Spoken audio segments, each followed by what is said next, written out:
Masain uni ichibang hunhoi hunman pangpia Zomi Bethel hon na ukai dinga mi hizati kai koma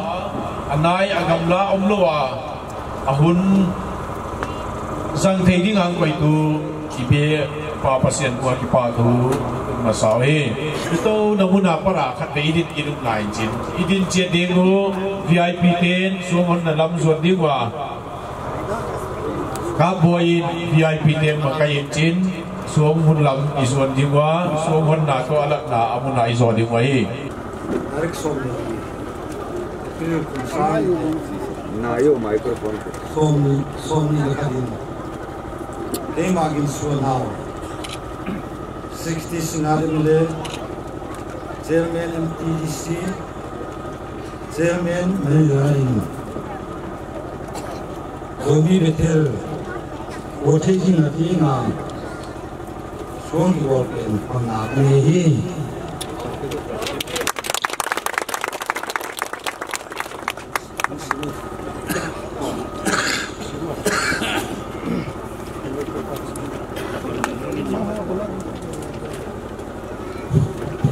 Zomi Bethel Village, Estate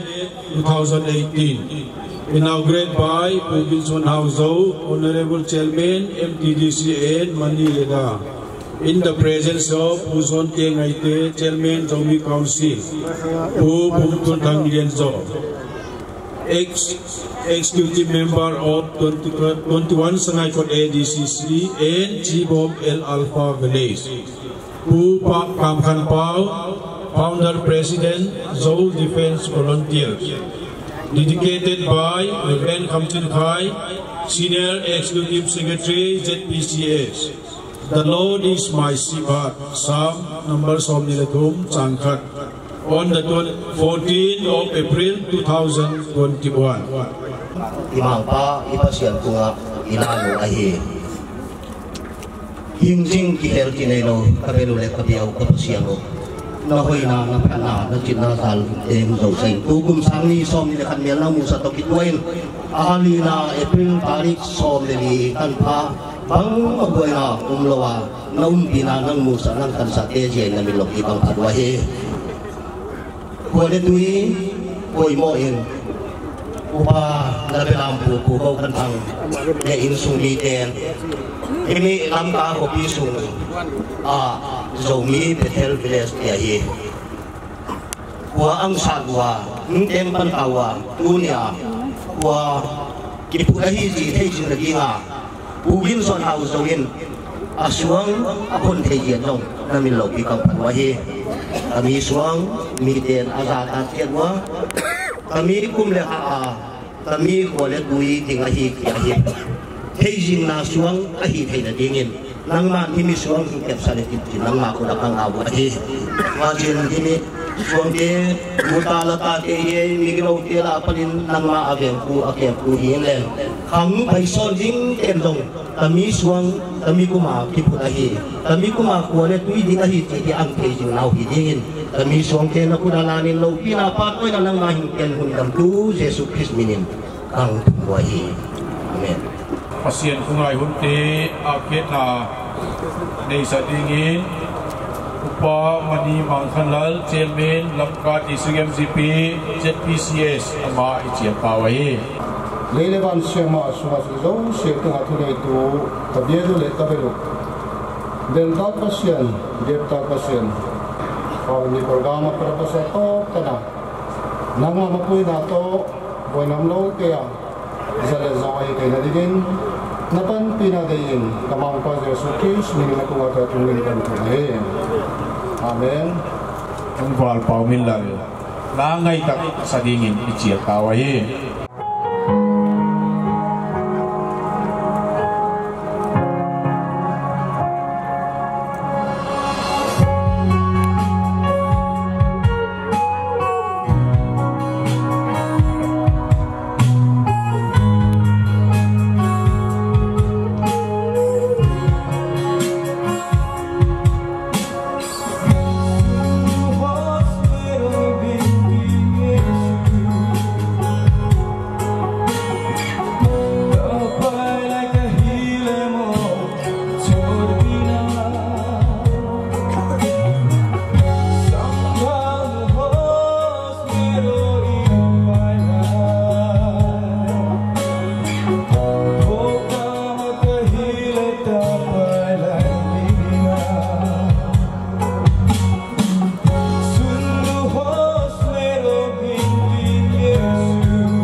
Tunabana welcome address Upago Kantang Chief of Zomi Bethel Ama Dingaya Ama Din Masangin How Sapute One Katbe Kumpung Dinga Ama Liama Pula Ting Dehi Mo Chenga Omom Nawa Katbing Mong Leo Upago Kantang Tungdim Numan Zahat Kayong no pasalong wata dan biak sim dia ya Sinoi Kim, wife of El Zorzo, some resume.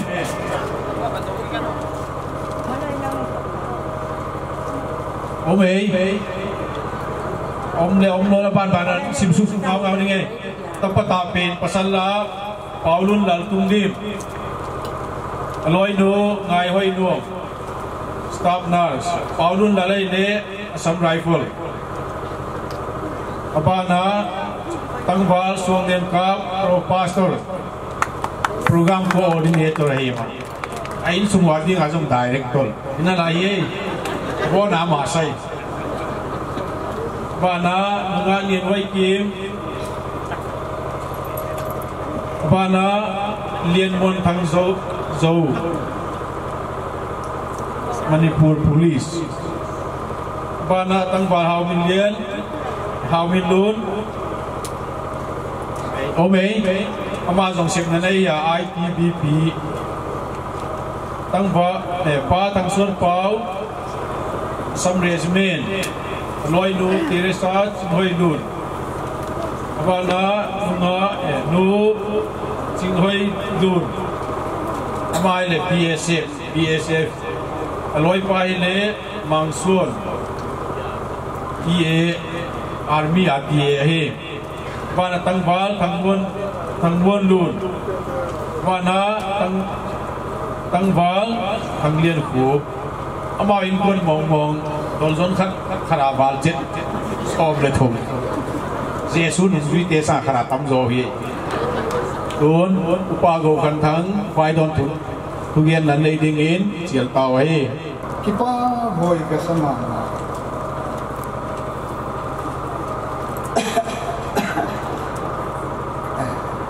Kay Koi Gati Kalo Pamalo Mi Hijaten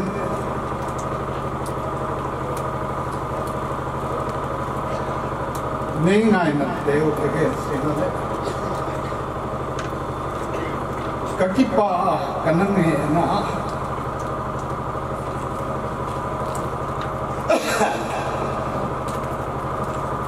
Tuale Tuni huna Ichibang Kohon na rin program kilol Nusu ichim sa Validation by pasir le Chief guest yang pang Kogin suan house sinat imele pa Adie pasir le matuna Kipa hu kapon nahi Tuale Tunyang pay chief guest sile Adang million milalle Ule na unume na upang house upa Ang pay zause de tuna Kakipa na unbun Sibay kangbol zause wa Pasien minin na unbun sibay kangbol hi Kakipa mama Adien hi Singatin le pa haupuin Day sa sivain ng siya na kami kon rin program kibol na functional president rin kabasila ame na una hunteng pe kya in chief guest rin kabasila pung ho sila chinjong lam ka hum pe di hing eja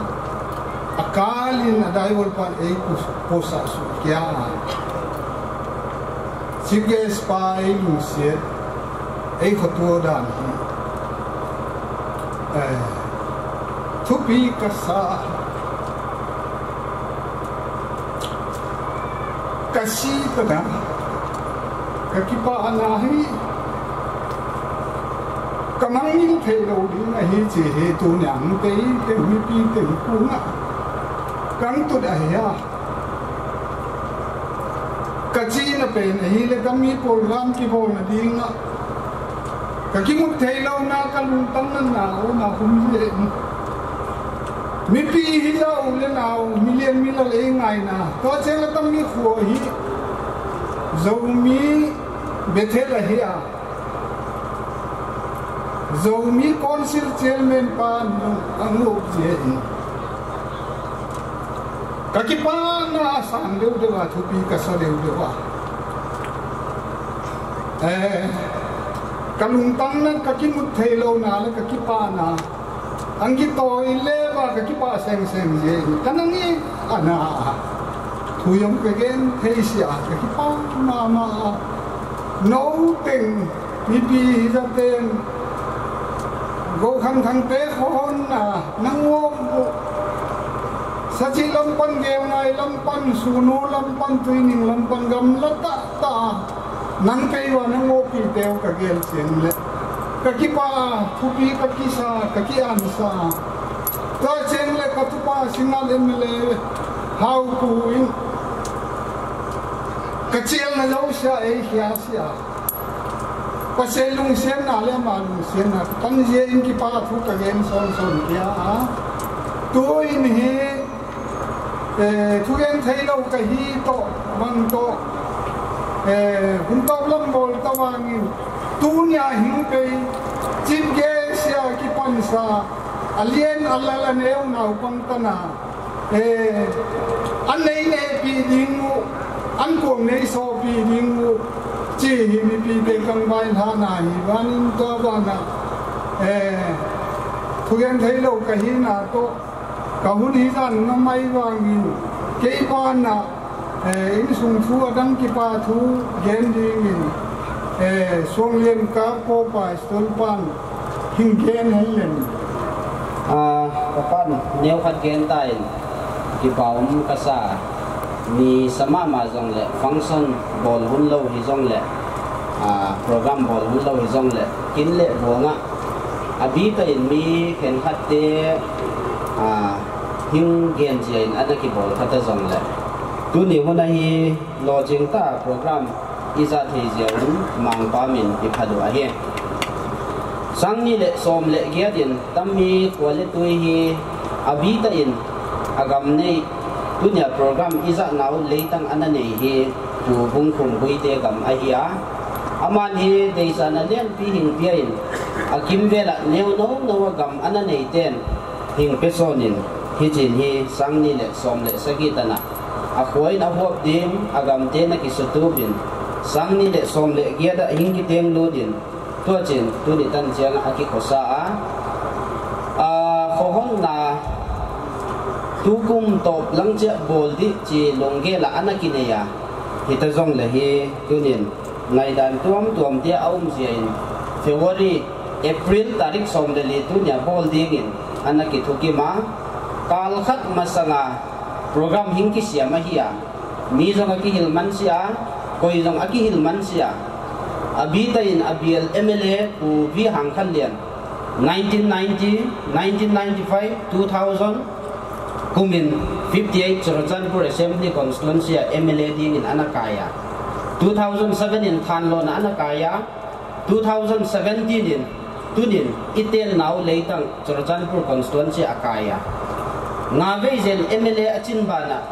Manipur Government waya Cabinet Minister Panmun Poimo ta dia anatuin Tuni hi aman adet affix ni ahia kita zong le lemtan na tuam aum jen ang tel thei sia tunin da huai isa hi zong le aman lem kan lo na anei na sia hi mai banin tunia hi protocol dungzuya MTDC chairman le mani reda chairman hi zong le functional president in abita in tuinin khwa kapachin kapte le kapale kanu te na khosa khomin tunia ichip ge su pugin suan hau hi tupa chiat ile zong anakinei sa diawa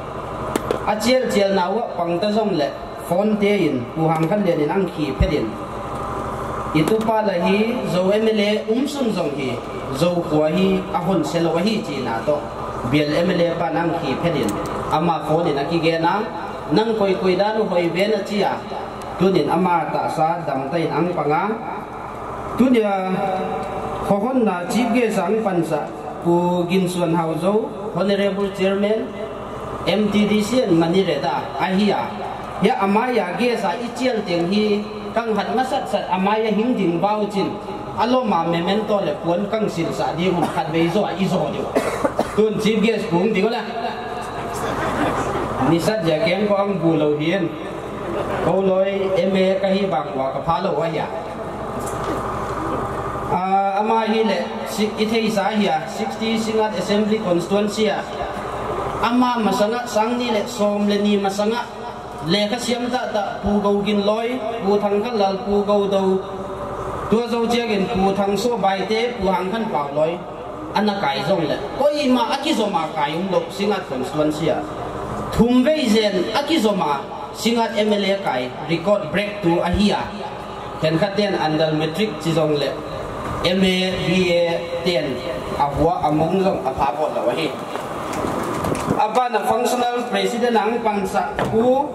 pumtul thang lian zo ex executive member of 21 sangai kot ADCC and chief of L Alpha ding ding sa heo mi piden khut beng sam niu we mo di sa le zo athum na guest of honor pu hangkan bau tai thul president Janata Dal United Manipur State Unit atang in miang sol khai ang sol leng di wala tu le tu court case aum sia president UZO headquarter ki jang thei lo in vice president hi sol lo wang ki jang thei ding in aha da ki hat dia hi abana pu Dr. T Philip Thanglian Mang special director Department of Social Welfare Government of NCT of Delhi ama hi corona sia ang pang thei sia aloi nu bung bi bung ang pang ai ang bang leng ding sa heo aloi nu au mei pe le pi long pu Dr. T Philip Thanglian Mang ku beng niu we Delhi apa salta ngahing kang suan hi Denix Delhi Andaman and Nicobar Island Civil Service ahi abana pu pau komang hauki chief of Matejang Village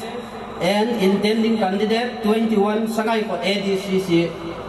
kau chang wa sum kang edo katupa wa ya kau chang wa program ka zau ka hat na wang pe Matejang house ko ya idam le sangai ko MDC jong hing kai dia hi che pu den ki dei sa ma hi abana pilal kim gang tiang pe khai ang pe lo le pu min boy vai pheng pe khai Piala Pamin special contractor government of Manipur tu dia iten now lekang 22 Haupi Range District Council constituency 2010 anak kaya hiya idam le tu tunga tet kia dia hiya alo ching song hi ilamena hi abana pu sonjin pau gui te ang pagai panglo wa hi le abana pu gozalal tungnung program enolachin aminasa wasaw Elise GL tungnung almi graduate ako social worker amazon tui bo nga MDC ding di hiya veteran politician kadako abana pu zone ke ngai te chairman Zomi Council ubele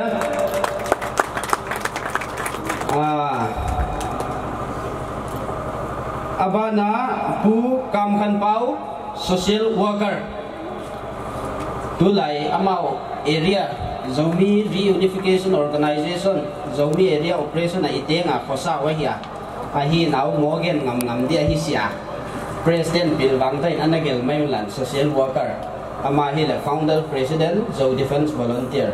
United People's Front Noya Government of India to suspension of operations soi kai dia hi mi tha loading mi zep loading mi mat loading chi te ko athupi wa hi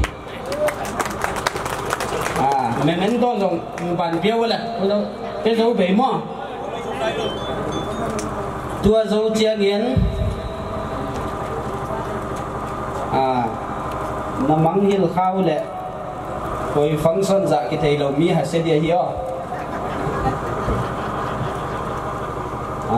bố zon cái ngày tết piao lệ dấu mi tê năm pi ba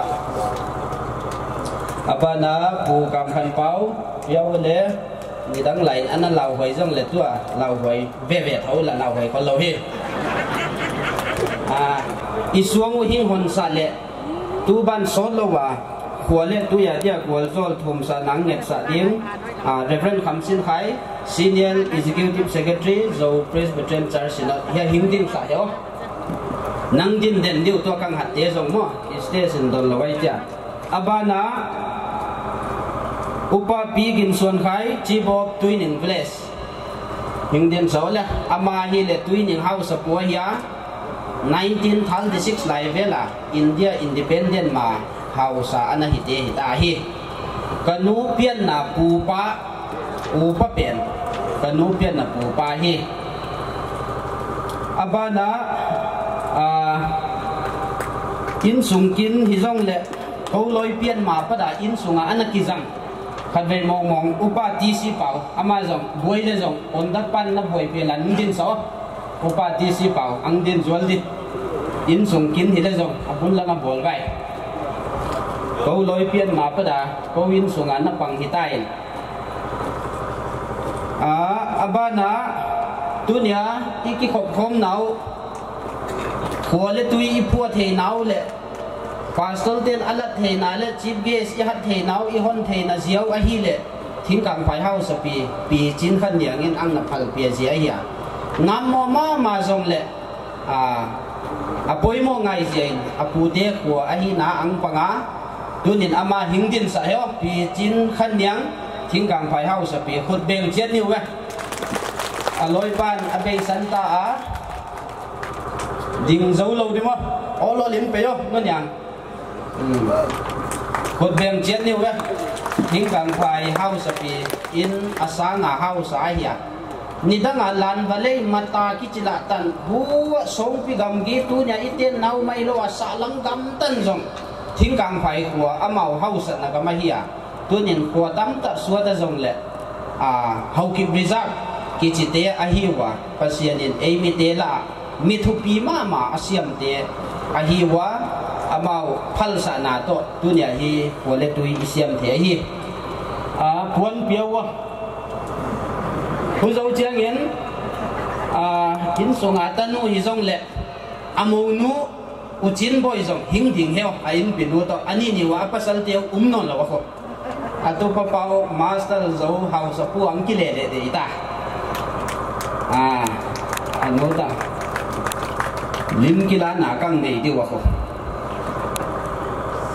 lim kila na kang nei di ngon cái hun be nai deu lovin thing kang pai house nu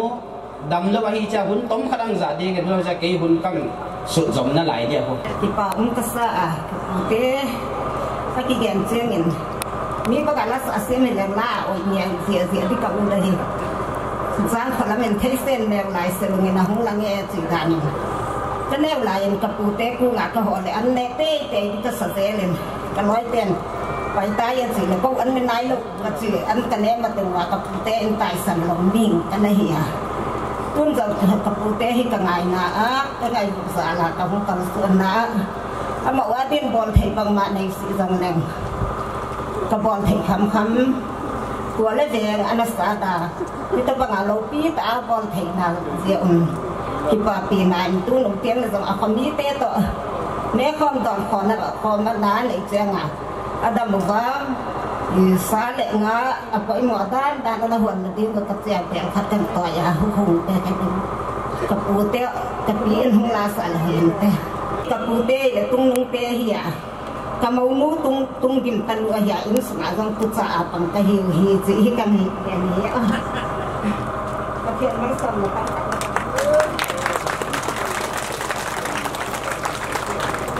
Pao min thing kang pai house pi mai hilo bin amau nu zong anggen bagin ko in sunga tu ali nai na panga tu nga ka mate la wa kanu le ka pa tu chi mai ne nga ahia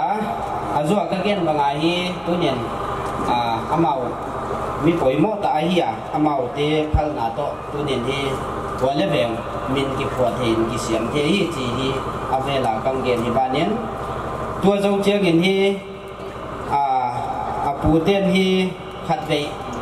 gan zong ki that dingin nu niang chin khan niang le amau nu chin boy dam pe da atu pau hau sa ko di pa to amau phal na zia wa le tui ki siam the hi na ma ba na sol lo wa gan zong kan tha so mun gol zol na zo hi thu pi ta kang pia so mo hi chi hi na mau ta wa na mang hi lo di wa hi chi kang gen hi tu na hi le abi ta in tong dam house pu kwa kim vela hing na support jing tong dam house pu aum lo le boy na nei ban aloi nu house pi hing pe heo house sim che chua hia tong dam to la kanu u nu hi house pun tong dam bia in naman chairman ken secretary ka pu lai ka boy le ka siam nu mei ka na hol le stamp pet ka hol do acha stamp pet loy ko abana pu ti sei zalam chi bob ti mim jang au mei pu sei zalam bele kalam le ko kim ve la tem te mi na si mang sim mo house te adeu lo sim ngen ka hi wa hi ni moi dan na laun lan ki pau me adang katupa pau sian khen mung samte chi bo sung nu zo veng au mei hing pe heo dam lo sa sa hing pe au mei sian khen mung ki no mi tàu chim ta bai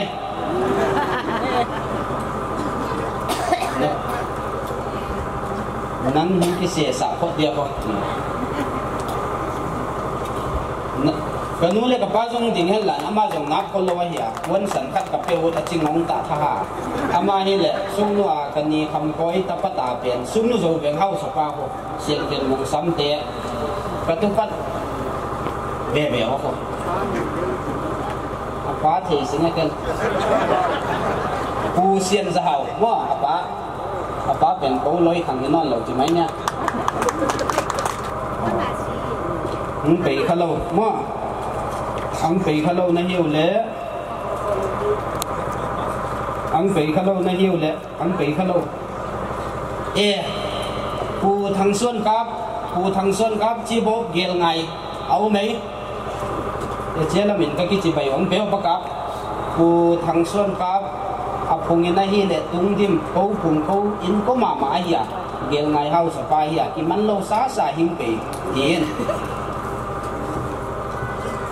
in ko khat ma ka hi wa go ki lua thei te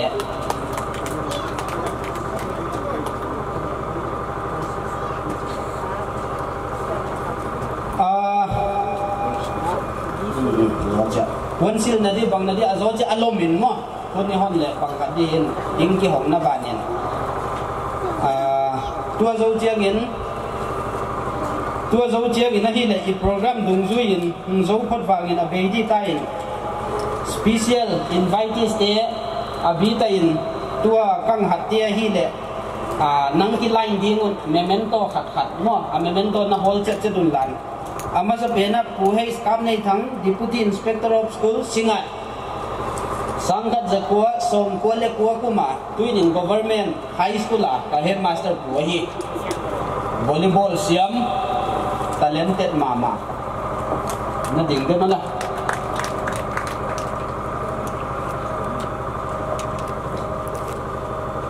na ding sak la yung mikila form de ko abana pu Sebastian Thangwon sang tungdim national footballer apa khangsa pu Aloysius ne ko zanga hiya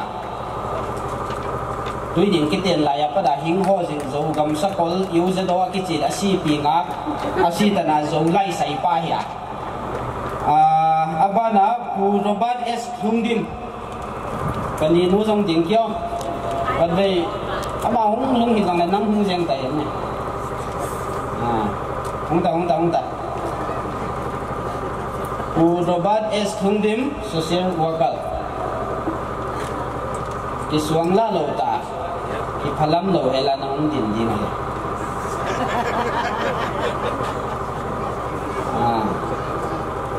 abana pu tong khwa Thungdim president Thungdim khang tha ki loi khom headquarter atang in miang sol khai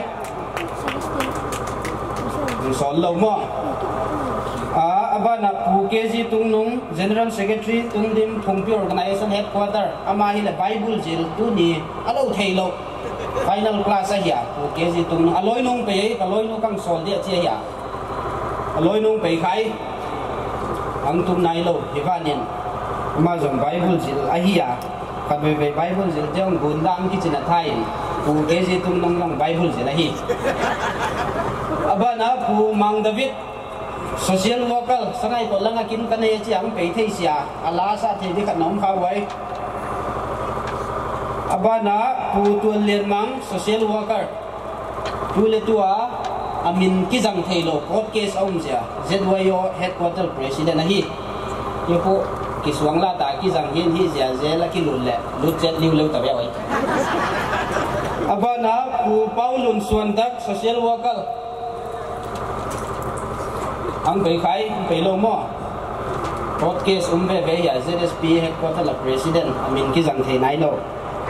Abana ial engineer thang chin mang chibob yang tam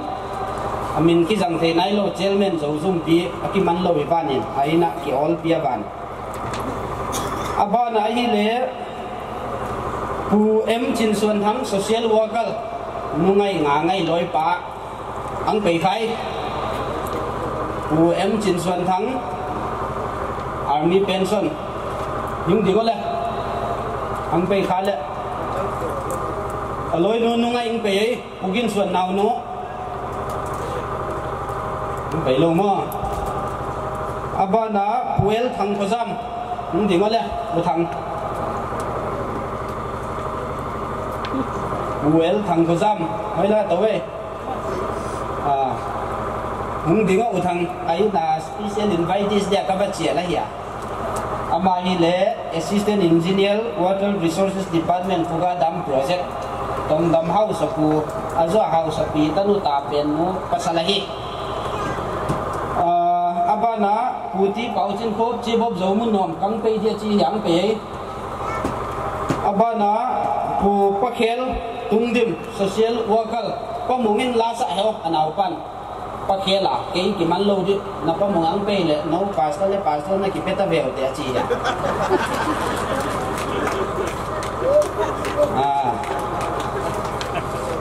pakhela pamung pia bo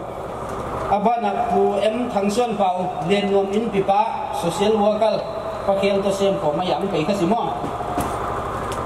kanu chi boin lasa heo atanu in pipa hi cha ama hi le milun agal kanu chi boy pu thang suan pau jong milun be be ya ko pian na pu te abana pu pi sian de dong pe khai pe lo wai le abana pu sian mon thang tung nong general secretary Thungdim khang tha kiloi kom headquarter ama jong memen to khang sang sa heo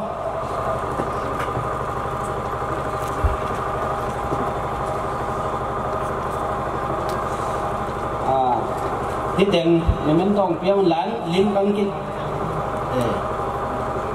rồi muốn nằm hậu sapa là đi phù cáp lắm căng mang hình khang không thì mất lên phù cáp lắm là max là lá kết thì có đây ấy là mắc corona second wave nhưng tiếng này đều lâu đi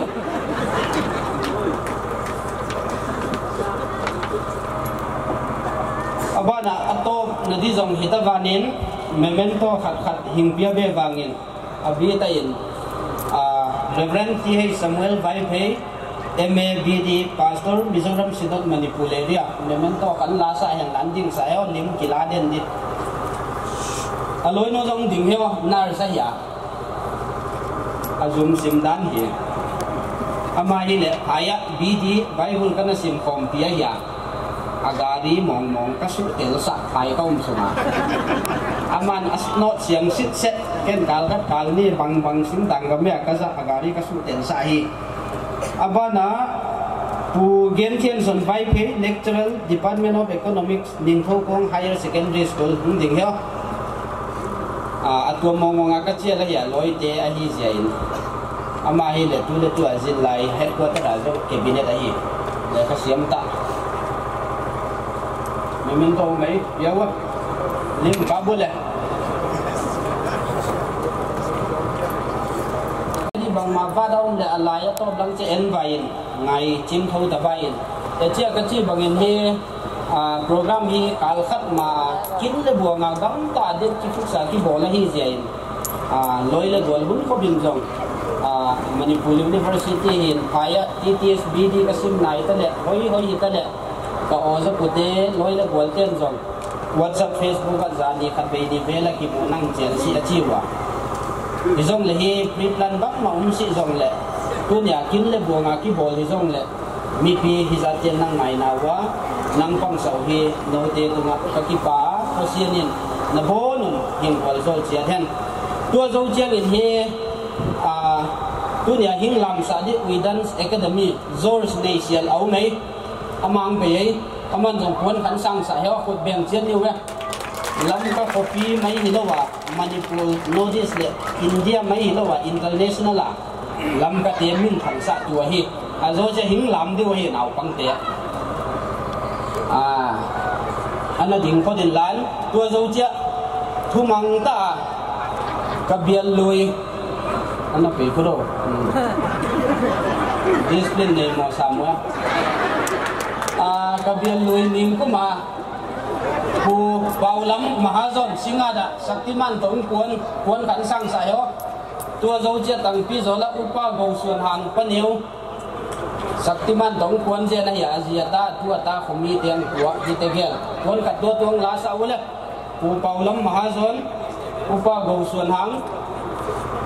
chairman tang pi zo Presbyterian Church kuan kat tua Demi ki ladio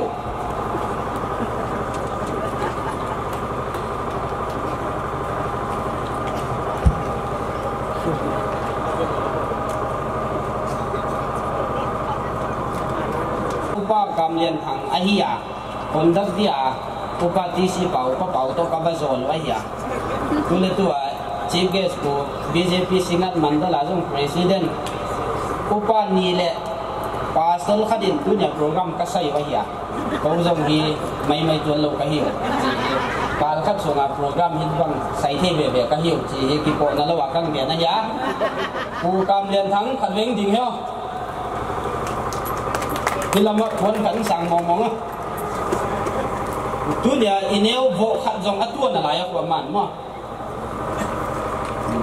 ai pen lim kilang yang ngong kontak asai hi che kila nom dan ya tua zo chiang in he ken khadin program hi chi bangkal khat ma vela pat ken khadin anamu lain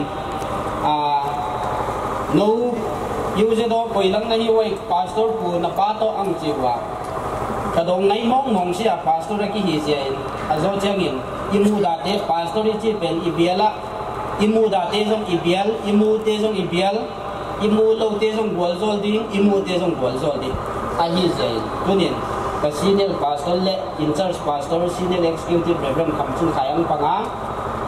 abita in ta sabaya ka pa house na le ka upa paulun lang house na di ko ahia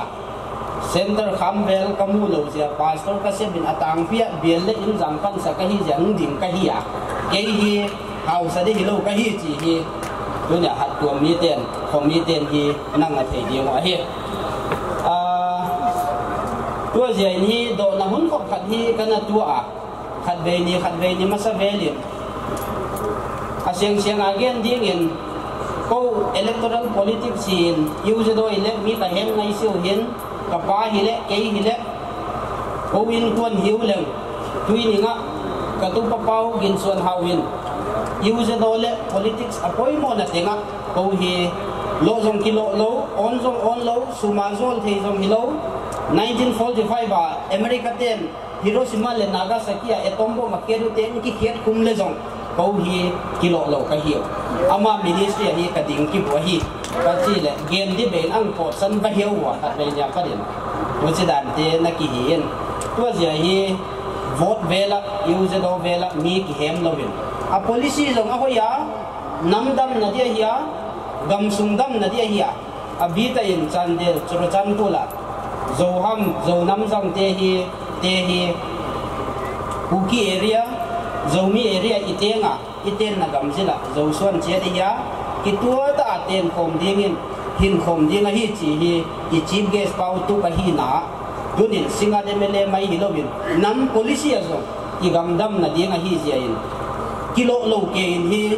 koi man sum ne pa ya azol ke thei di jong hilobin kitup ta in hi adin na dimuna akidinga hi chi hi kana hil chiana ko ja ka hil chian zo apat do na hi ka tuanon sia ko ja ini mi pi ten tunin hi hi na ipan na tia ginom ta panga pasien nuang ko le olin pasien nang gol zol dinga khowela hau den sia azong den sia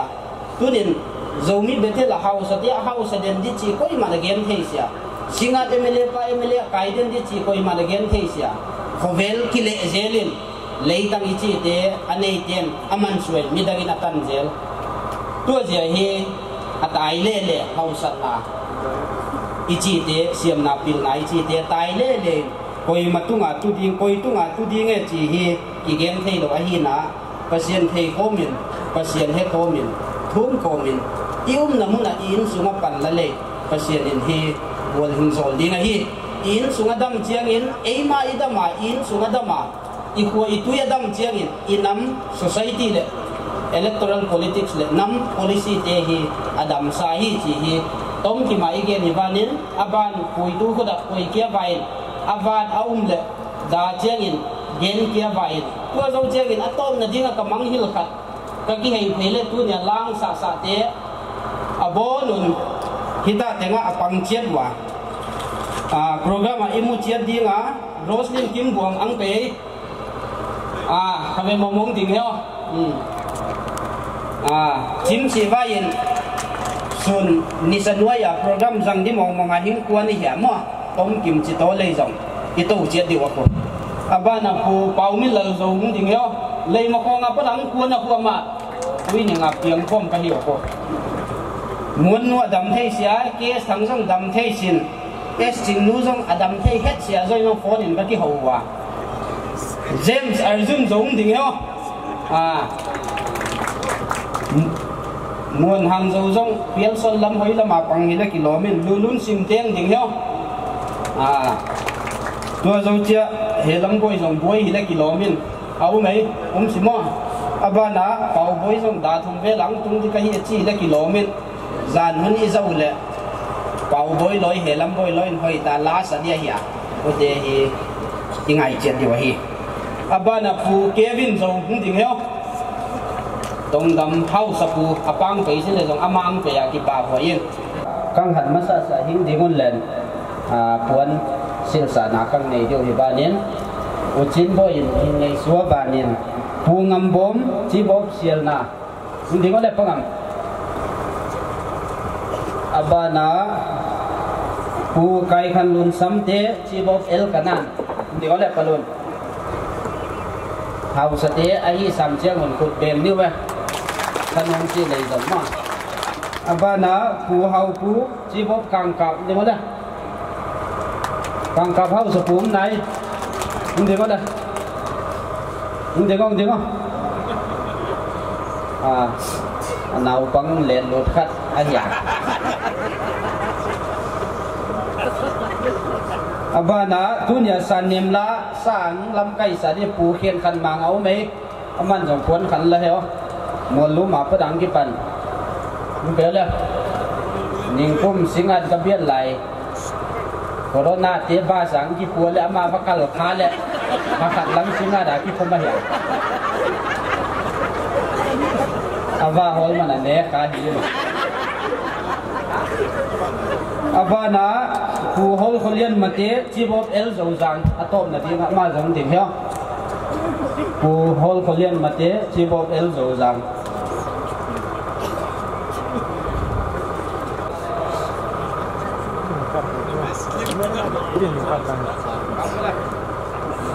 Ketua House Ketua Kipadin, Pai Dong Tigen na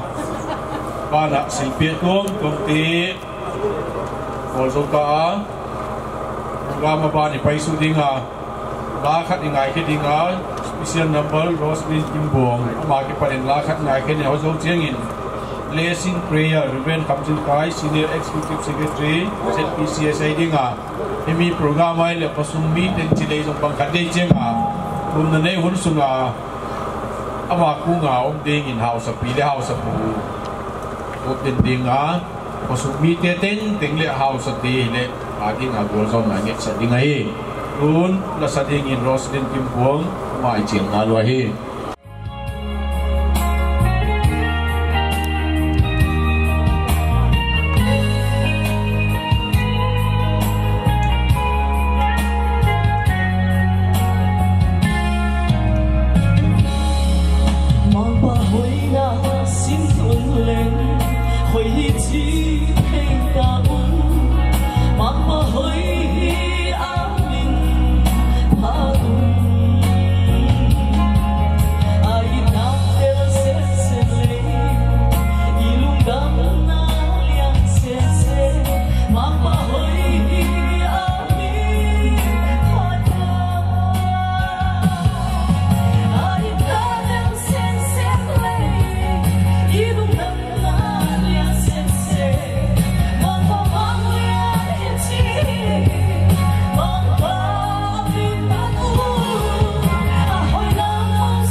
Blessing prayer, Ren Kamjin Kai, my Jim Alwahi. kipa ominin lai siang thong sam som thum le sagi munni musim wangin tua dau siang in le house pi na house pu hum pai hem len tua na himi blessing prayer kwa adila thum na adi hon sunim mi pi te jong iding diwa hi pasian thu siang thong ngai ke bawi sam som thum le sagi chang thum na le chang tua na mang pa muangin len si hoi bolin tua chin kam sunga na ten dinga bit ta in na ding hi azia pen migro te sa ta din ding wa hinan le mang pa nga ten gam alua ding wa hi migro te sa ta din ding wa hinan le mang pa nga ten gam alua ding wa hi mang pa na thu itan chelwa ding in thu pa ye wa zor ta hen mi pi te ding chat wa wi tu ni April tarik som ni kum sang ni le som ni le khada Zomi Bethel kwa hon ahi to ki tuain pa pasien tapa pasien agau siang to pasien kwa ila wa hi mang pa I pasien in tami kwa le tu ya teng le khosa zo sia de ta sa pi chin na agau lam khan to na ne le ta kining chin na kwa le tu hi dingin mang pan pa hu yen tami kwa bo jol ta hen kabelu de kabiau kapasian na hoina na phanna na chit na sal zoin tu kum sang ni som le giat huna na belam pu upa go khan thang le in sum mi te thinggang pai house pi dei sa na ta na tami mu le mo na hu pe yin tua chin tu ni huna house sa hi theinang thinggang pai house pi a padin kumpi vai hom te a padin dei sa tu ti a pada hau sa hi na la dunia ugin son hau zo MLA chairman MTDC le mani reta in suang te hom zo a dunia vai buan poi mo ta te mi pi ten kanai ka za thei jeu dong na min lo pi kam kan wa he tunin abi ta in hau sa te in sung nang man vai hom siam na pi in len himi khuale tuite ateng zo sia te in sa in hang ki som dol tu a hi le ti ngai tu ta teng le khosa te hi dingin nang ma na ten pi na khosa pi dingin nang ma kang chiam wa hi nang ma ve khuale tu hi len nang ma ke khuale tu hi len wa ja na lo pi atoi na thei sem na ding le ma ba na zo hi mi khuale tu Zomi Bethel hi khang lian sem dingin nang man ma pui tan chin na guan zo na thu pha te ken sa le thum sa in thu pi na lo pi na pa toi na tami Zomi Bethel huwa tung to na nang ma hing piain kamang pau Jesus Christ minin kang thu wa hi amen tu na ba na pai su ding a lam na khat la sa ti ba na zong lam na khat en ni ang in tun dena a boy na gen et ba tai sa bol ba na wa lam la yet ni wai le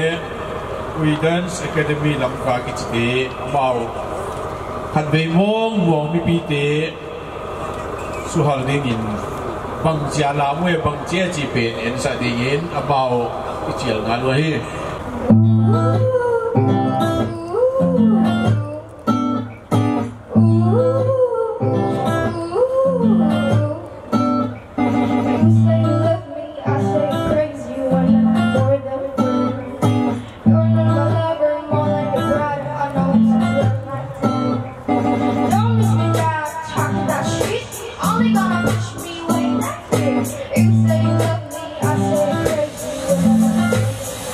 Don't go look at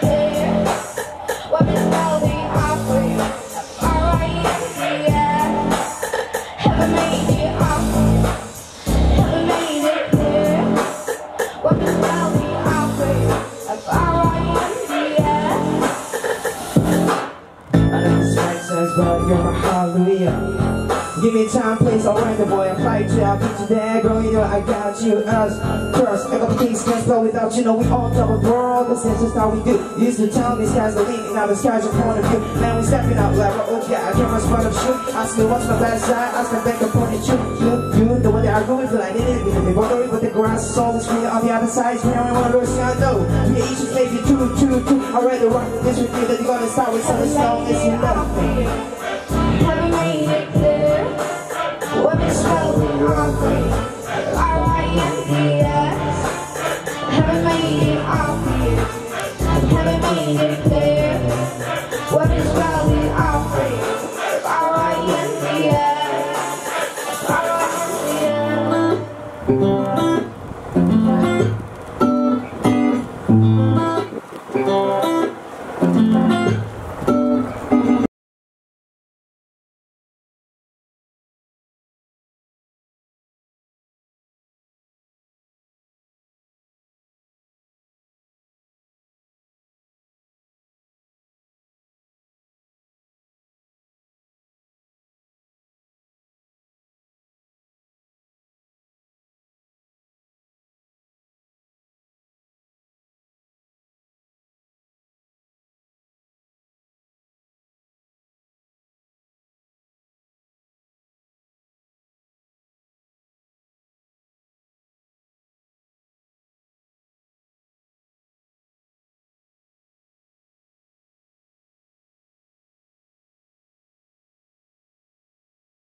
Only I can see your body. I don't really know what I'm doing. Just have a ride, my little self-restraint. I've come to feel my see you doing what you can, but I can't tell you no. Too hard to explain.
Pasien bunga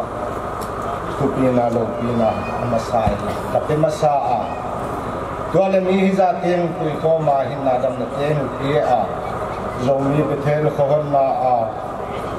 ami siam tho hizatin kui kom jen ibe pasien kung ki pa thu ta tum kia he tuni tammi khon han pia minister Reverend Khamchim khai hi khosung house pu thang te hi tuale Tammi kuana tungin tu hicin khan yang ahi in CBS pungin suan haule yeso bonal VIP azata buang pe kom te teng nule parang pe kom te teng no te mimal ta achi bai bol the lo ka hi zia in no te zata na etsa na in ka hu zia lang dom bange Tuni huna hitibang untang din kaki koi siya hile zong sung din kabilang chiamui na diay makachile program kamin ang tuam ta bergola bang pen gen ding ka he chi jong kana ngai tuo hei tuan sia hitale jong a kholui a ki pat khian na a hi zia ang chian ang go di mai ba ka chi a tuam ni tung to na ke jong bol thei kam kam ka thu gen ma sangin pu thang le oman hat hing din pion len nen sit pia neo no khan nei ma sawang e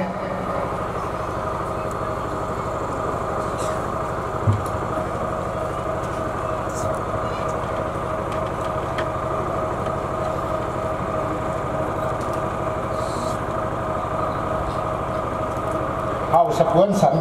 một khăn nái đâu mấy thì in bên mà sắp đến cái in phá lên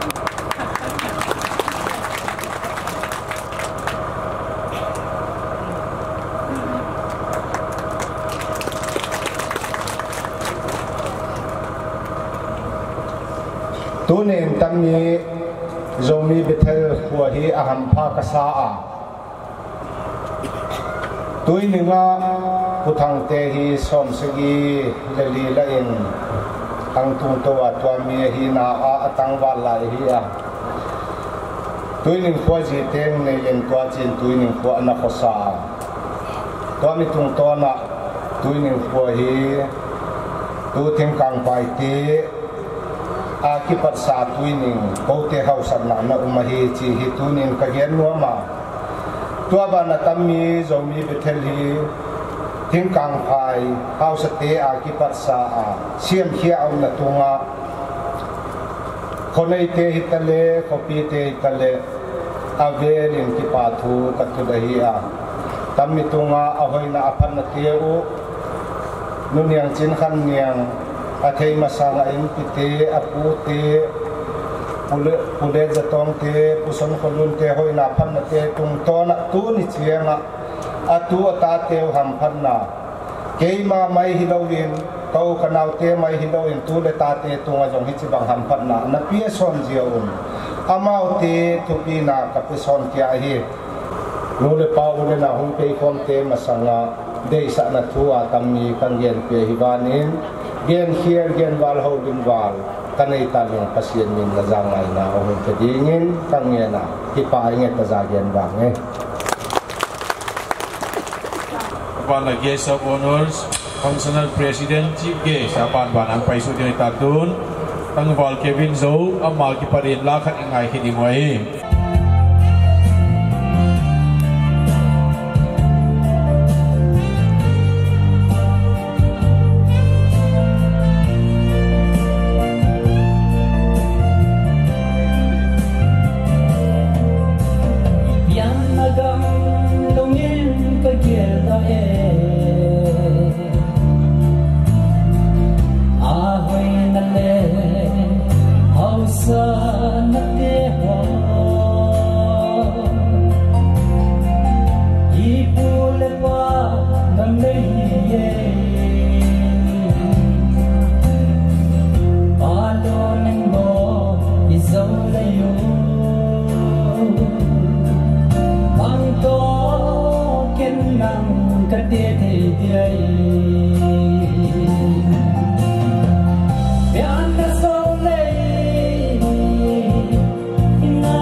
chiam te mà chiam quân vai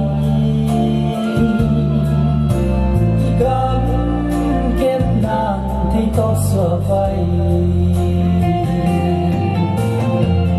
yan na sâu lệ ngay nghe sâu lệ vang qua nghe tiếng nghe say tha do ma chiang suan inu ni bang luôn ni imong qua sâu văn đôi yo sa cam ke bang hang Zomi mo bang khai sang lei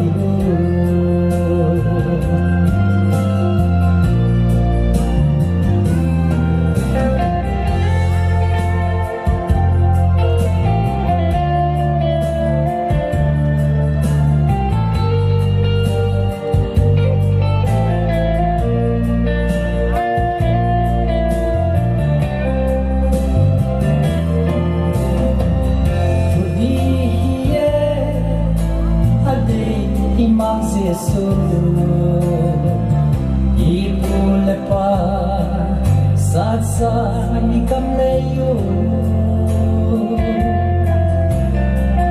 ata leha sanin pangvai izongye din trudi sali khamson kesong ihildi mo yan na sole ngay nghe sole vang qua nghe tiếng nghe say ta do ma chiang suan inu ni bang luôn ni imam qua sâu văn đôi yo sa cam ke bang hang Zomi mo bang khoai sâu lệ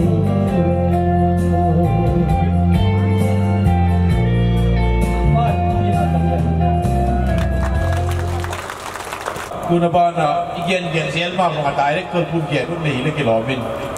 บอลที่ขัดนี่อะไรนะมาคุณไปชวนอย่างนี้ต้องกี่บางส่วนงานเดียวเขาส่งเชียงอินผู้ส่งเชียงไงเต้ผู้เกียรติไงฮักงานถึงไว้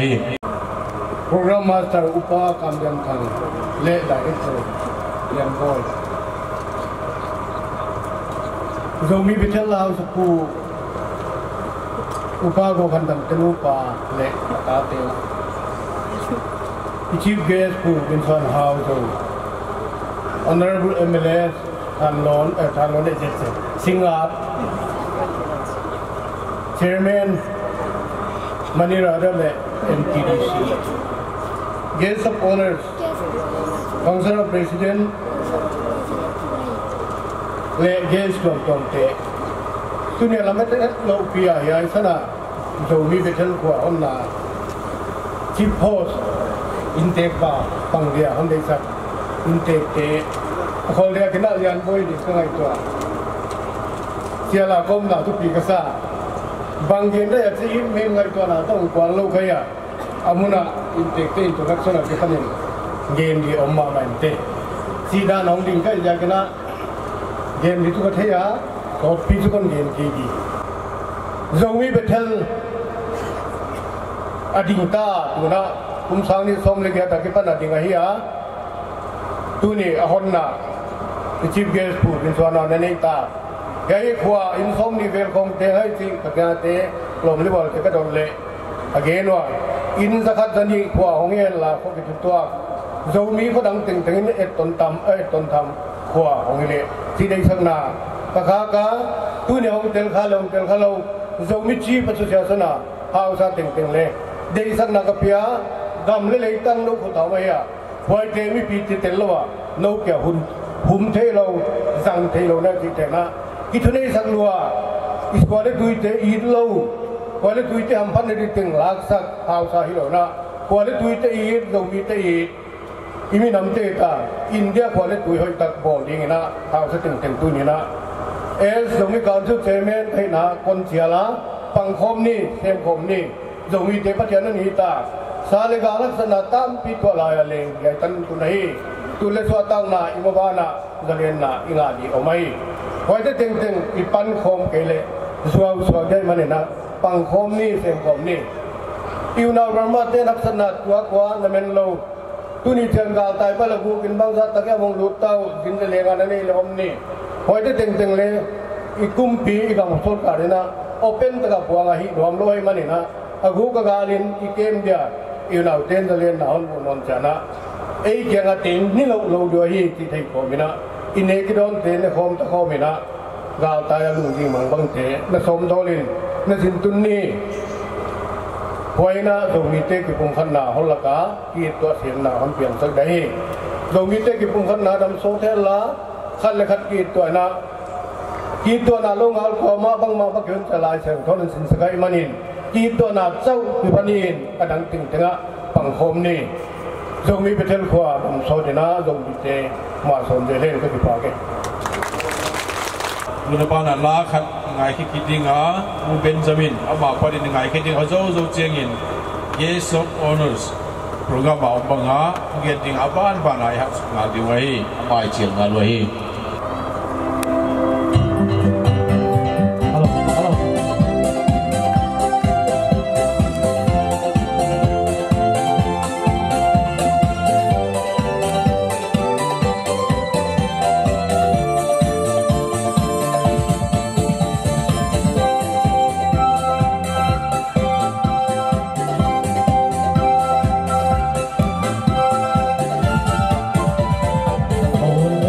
Oh,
rong jong twa pi thei ngal ligin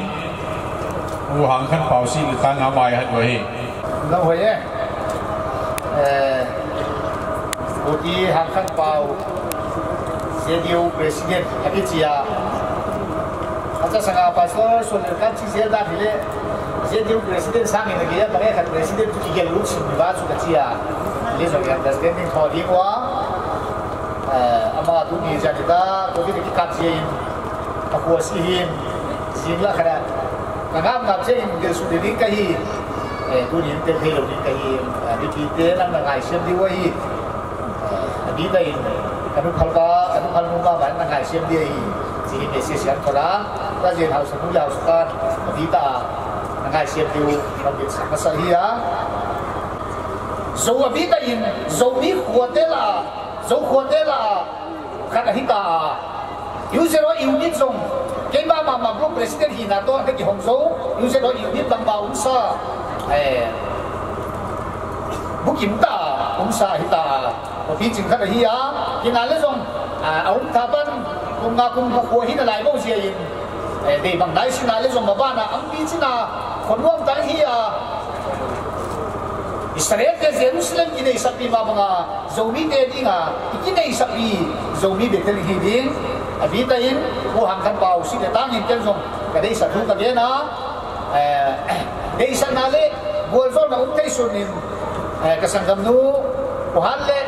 của thằng hậu sắp cũng thì là bao dùng nắm minin thì rồi nắm minin quân khách đang sử dụng đi hóa của mi ama việc tôi sang nó uống sôi lên các ba tôi nào các biên là bol thì sôi thì lẽ ama việc quân khách sử dụng bao nhiêu này rồi quân lại sang khách sử dụng bao hậu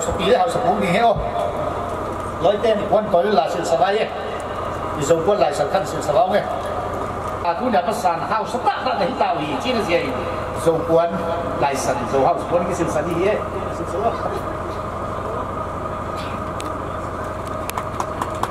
lim ke lawang ni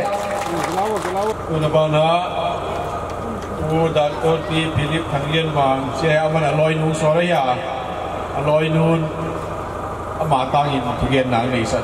che la mai chiang na lo hi guest of honor adinga in a chair who Dr. T. Philip Thanglen Mang Tungdim office coronavirus boy in a boy wa among signatory of the the Kuan namo zong zong le Bible mun khat hin na sim sa in le wa mi chi lian Bible sim din he le nang hing dingin chi he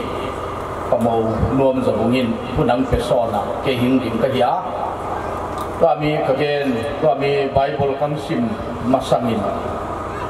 ei thei lo zong khawa bu chinin Philip Thanglen Mang hi ka u pau ka tu pi pau hiya ta jo chiang le kunia ama si le ta nga Bible sim dinga pastor mungin na sim sa in a chi son kya ja hin ding ka hi pastor mung no ka hi chi hi ấy thì đại lô nấu lệ cái hình cái highlight thì vang in tôi yêu chiang lệ cái mà mi mà là program amin tuồng và hissi dòng lên tôi nhìn hi mini representative và căng din ba na cái mà mi mà là dòng hình đình nuông cái hi chỉ dòng cái gen nuông mà amin tuồng se chia hissi dòng lên ina hình hoa tôi nhớ inau pa in muna hung chia hi sam lệ chia hi ozong pastor nu to hi u be inam pon khat be sil sa ngai lo dia ma chi hi tu boi ya teo chang le tong lu pa Thanglen Mangin u thang hi nam pon khat na sil sa na chi hi ka ji pastor nu lam nei kim le ka mo u Dr. Philip T. Thanglen Mang ji nu nuam zabung lung siat ta in hin pe ge len tamna idim ding wa ken Bible kang sim sungin hi pon nang se sa ring ge la u Philip Thanglen Mang min le ke ma pastor mung min hi ka u thang te nu pa tamu nang din sa ge len hun dang ki tang non lo hi hi manin khat vei thu in mi thum na sek mi li na sek hing zo wang ka u thang le ขโมยเอาในหลงดินสันเลนเอาสิเลทำดินสันเลนก็มามีมาลินจงตะกี้ป้าพี่ตาเจ็ดว่าฮีจีป้าขโมยนวมจะวงินปูฟิลิปทางเลี้ยนมังมินินฮีก็อูเตเกลก็อูเตขโมยเตหิงเสเห็นเลนเรื่องเจียงเล่ตัวเสียฮีปูฟิลิปทางเลี้ยนมังลอยนูนวมจะวงฮีเปลเจียงเล่อาบ้านาหิงเสสฮีเกยลอยนูวาสนูหลังในกิมอามาฮีจีตันนั่นดิ่งนั่นไรแกโลกับบ่อยแกนด่านนี่ลิมกิกับบ่าวเย่ไบเบิลกังซิมดิ่งินกังซิมต้องจะเอาส่งทำไมบังมา explanation อมโลบังมาทุนวัดทุมาอมโลอาเจียเป็นเดลียาพัดไล่เสียงของมุนขัดหิงนักซิมสอินอามาเตควรนักเสสุงนักจีเย่นี่ตอนนั้นนักดิ่งเลยว่าเล่เป็นไล่เสียงของกังซิมดิ่งอ่ะตัวที่หุ่นโซนาเล่อีกปาทุเกนไหนซิมโบลาโซนาหิตดิ่งมังปานอินอัลลัมสิเลอัลลัมมีเตนอัเซมกินทอนเกียบฮีมังปานขบีอเวนสิเลอเวนมีเตอะฮะทอนเกียบฮีจิงมองมาตาทว่าไวเกยตาตัวเสพกิมนาตั้งโหนันเอวนว่าเดงินทอนเกียบฮีตัวมาบังอินอามานอีเตฟูอีมุสักเซลฮีไงโวยตาเทคูมังป้าปะตาอีโกตันอหิอาตัวเล็กกิลากาจงอากิปามันอหินปีอหิฮัลไลตาเทคูมีขัดขุดาทัลตังเตบังอหิวเฮอัทัลบอมดิมาทัลตังเนมีเตอหัมพาโอเฮคุลปีปดขาอากาลเตโตอคิโฮไลจงอาซาลสิยิงฮีสามนับบัดซาเลสอมนี่เลสกีจางขดาปัสสาจางนาตันฟังสิมกุฮีหุ่นโซนาวฮีมังปันทุบีนาตังตาเฮนอุณบานะผู้กำขันเป้าสุเสียวังกันอมาเจียงงานวะฮีโยมีเบเทลหัวของเทดิงอ่ะหุ่นหอยหุ่นมันฟังจงใส่เบียกเสียนพดินหุ่นมาสายเล่นก็เจียงเลยดูเนี่ยที่คนน่ะมันฟังชิปเยสเตชิปโฮสเตเยสโอวันเตเลเอาเสาปเตเลมีเพียงไปคนติงตัวที่ปาทูกเกนบานะจานาพลัมผู้เพียเฮโจมีเบเทลีโจเตละกะโจมีอุลุเห็นขัดอุ้มเล็กกิโลมกษัตริย์ไอ้หินโจมีใจอ่อนโจนมตาตัวเนี่ยโจมีเบเทลอันนี้น่าให้ดินจะยิงตาผู้เชี่ยวตัวนี้โจมีโจกิจเหตุที่ลำดันน้ำโลหิตเทเชียมเล่หังกษัตริย์ด้านนี้ขัดไปนี้กับบ่อยไปอ่ะผู้นี้สิโม่กันหางขันเรียนนี่อันนี้ฟิกซ์เลยบ่กำขันเป่าเตกินส่วนเอาเตจอนเกงไอเตตัวเขาตัวเขาเตลงเรียนจีนนั่นอาฟอนั่นมิดเชียก็ว่าเมามึงดูนั่นดิ้งอาโซลขายเขาลูกก็หิวจีมีปีเดียนใช่เร็วจีก็ดีอ่ะผู้เชี่ยวตัวนี้น้ำยังไงนะจ๊ะอีกคนตัวยังไงนะจ๊ะฮิเจฮิชิบังผมใช่ลูกก็หิวจีแค่นี้บางทีสั่งนมหิวจีนแล้วเจ้าเลยฮิโคสุนฮิมีขวดโจมีเบเทลหุ่นนะหุ่นนะฮิอ่ะฮิหุ่นอ่ะมอลลุ่ม politics ลุ่มขัดก้อยโลกฮิลำก็ constituency MLA ผู้ลงรุดขลุ่มสิงห์นายรุดขลุ่มทาโลนายรุดขลุ่มขวดที่ของฮิจีเป็นที่เจ็ดเลยหังที่ของที่จะน่าเล็กของที่สั่งเราเป็นชิ้นยินส่วนหาวกำขันเป่าโซนแก่ไงเตี้ยก็มาวัดกันในเตี้ยอีข้างน่ะเอาไม้เลยที่ไงดำจนนี่ที่เทียมจนนี่อามาอุ่นตีเพชรผู้เชี่ยวแหละโจสุงาโจมีก็ฮิจีที่เที่ยวเต้นโจมีใจอ่อนนะที่หัวตัวนี้เขาแค่โจมีใจอ่อนตัวนี้เนี่ยโจมีเบเทลุมมึงเตะที่เที่ยวสั่งมาบ่อยอ่ะโจมีเบเทลเป็นพอพี่จึงเห็นละไปหอมเสียมเตะ house te ngi wella pasien thei te ma ngi wella pasien ten na ko pasien ten pi ko ngi he chi hi ka de sang la ong pi ga ya again tam non si dira jan do ni ki pang ne tuna ba na bu go zalang tung nung elai sial tung nung si sial wa kar kamai chial na lo he kuni pasienin hum hai ta hum thakang pian tunga ma sam pasien ko ki pa hu de lo he ko sa hom na ki pa ti gen le manin ka ti gen ma sam house pa le house lui ki pa pi ma silpi khat house kwan san tu dang la sap te han la ya house te hi kwan san khat ki hem lum dam lo in te chi da wa kwan san na bo li tu ni sui na la ya house pa la house nu he pi ka nu la hi la ma tu ge tu kam khat kam ni ki gen ma san ko nu sa sa ba ko so se ki gen kam ni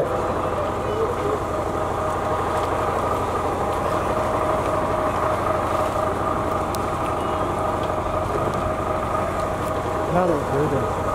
这拉到腿的这个拉到腿的这个，你啥对了？过了，他们那后面。Peter Hotel ni kum kharadi nga nage na tu dai le bu swanin la lo bolin la chai lo win la kum somadi na chai le sing lo swanin la kum za ni le chi le mi hing siam ni kho siam ki chi kham hing siam de dan ka ngai twa ni te kan nu ka pa ka bi ka ten ko na siam wa to na ki pa ni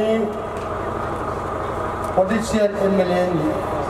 NDC khat army officer khat jason thum gated officer som lenga bang kule sepat me som ni lambang ki ko apa ki siam khete ya ko ma bang ni ko bilin sap ten kumza ni le chi le mi siam ni ku de kho siam chi te mi siam ya ko je ni Zomi Bethel house pa house ile ulu nau ten ikwa hi mi siam na hong ding kan thong no ma kan nok dang pa ikwa hi lim na kwa mon na kwa kan to na kwa ding e kan dei sa thu ka ba ha hi ko siam ki chi hi ha sa pen an pen thwa na do zo na mun nem na han san na gam na abo na orau na quality thinking ani ding ini ding kan ma ding kan ding ta ki ko sia ma ki para ni bang la ni siam kia le ko che i gam nam ku hang to di chi tu ni ke gen no mai ko je in ko bil la me ki gen ni siam de le kum za ding ita ke dai le ni siam di chi tu ni house pa house nu le kan den te che le chi ken yen no min chin le kelam le ngai dan men ge tha ka su te ka se bo na ne pa ke dai tu na ba na ku pang khom ang hau ki intending candidate on sangai khot ADCC mai chiang na lo hi ka ki pa eng tu ni at ha par ri pi wa ma sa pe ni ka thin pe thang ba ni man lang Sunabana punya GPS saya perlu gisun hauzau, singa emle kiro ini singa kiro ini, punya GPS saya perlu emle bikin sak kita akan newet itu yang John Kiminkan sein, Sunabana pun tangan do, XMDC sungai Kor ADCC Sunabana kangkal pau Presiden JDB Sunabana Gujarat Tonong lagi lepu zon kia ngai te masapen ni nama hozana din tak kai pi Nabana punya ungko mula parte ho on saben sangai bunga ka jana di silang salam kan bona sai ka puro kan le ka piman har ki patir pi ni au ka bonong je kan mu te ho cái lang ano mo ta hung wen lang chỉ cái phát triển pi kan bol bol le ke ho phá ra cái chạy năng ni pe pe ni ta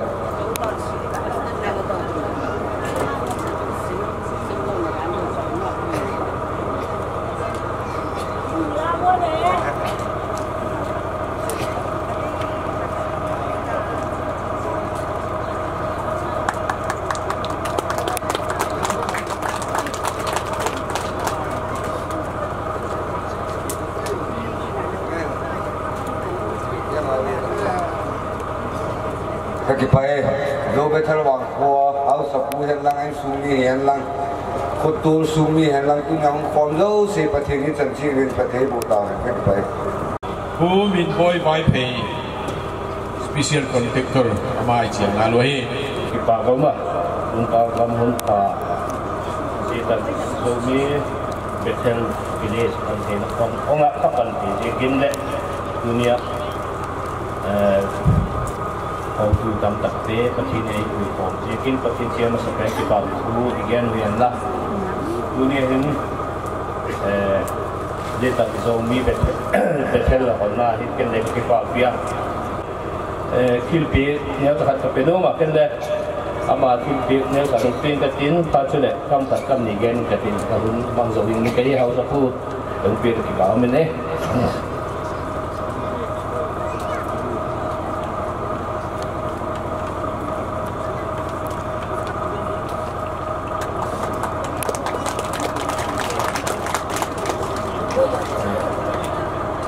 Dunia hona hin ele 2010 akan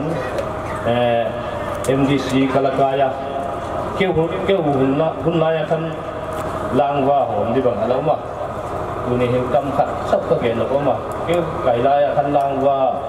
ko khat den kam lo hom di ong ma ji ta ga chun kei bia la te hi house te hi apil theiyo amawa ding ahung don ngai pu aku jaga teo, aku semua langwa dan itu loh te, ayo loh, aku semua ahap sampai te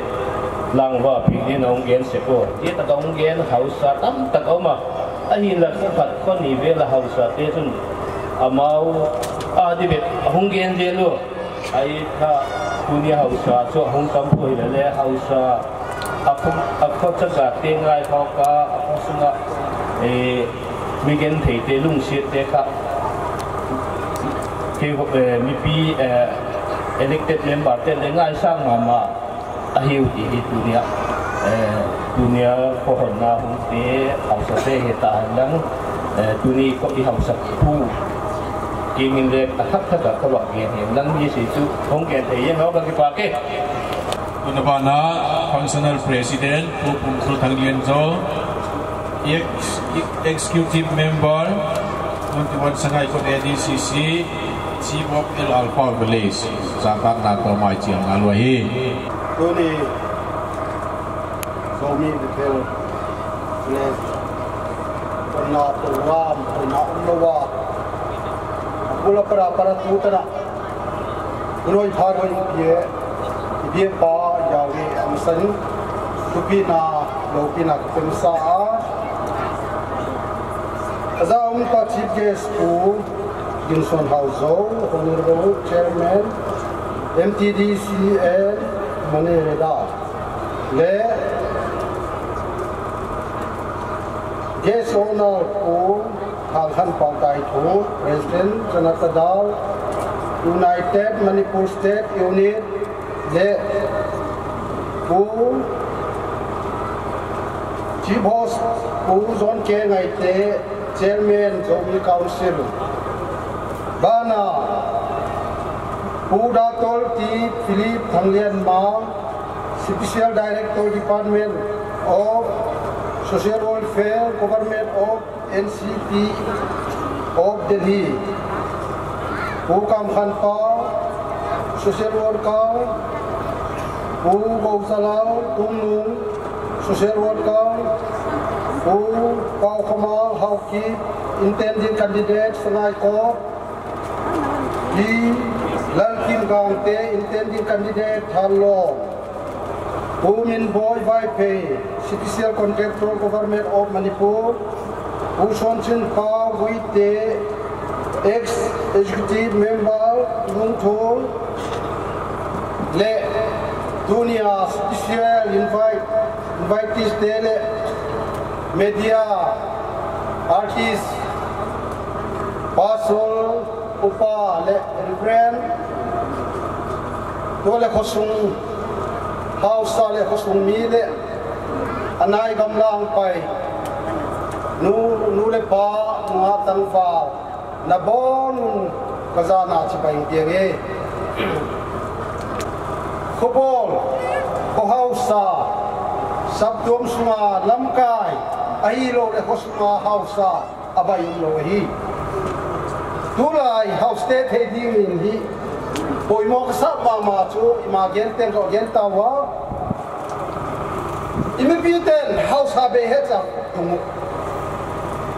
ai ba house ha e ngeta be lo di cha put tu was a house ten i kho i tui pe ta ina wa igela i house pa i house nu khome pi ten so kanu ka pa hi chicha i kho sung ki to na dingin i khuang khang ding gam sung development chi homi ko ya para pian ding house le kho sung mi a ki to ale i gam khang di i kho khang di ai chi pen bele bangai pi di ka chi wa le a toi ta min te chi wa kanu pa a to mata mum lo to sa le tui pon la ki za dinga chel la ki bang hadinga hi chana pi thei za kha envelope pe zoni ka chi wa kanu pa on ko nga kanu pa hen la ya envelope ka po pen kha kanu pi sa dinga den cheng le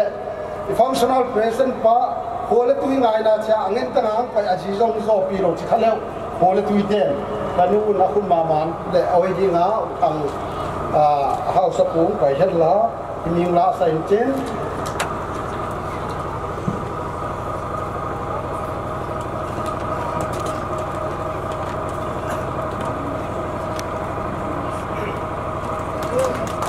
Peter put them in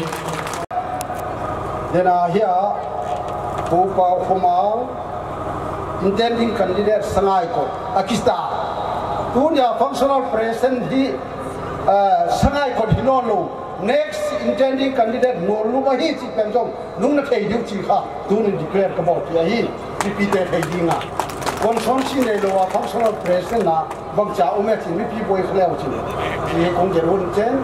Zomi Bethel, kore tu ki tu na Zomi te hausa kore tu eton ta hiding le hausa upa buntong to ma ten khobel ding le ko eton ta hiding in asiam thei amal som thei ibie pa yawen kore tu upi hella bolzol he chi ka hi tok na yo ki pa nge un la khan ngai khedinga nun simte aman la kan sa dinga zo cheng in harat ngai non loin GPS pu thugen na nei dinga ma kan ngale tun nun simte amai chiang ngaloi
siết đến nó chia đun là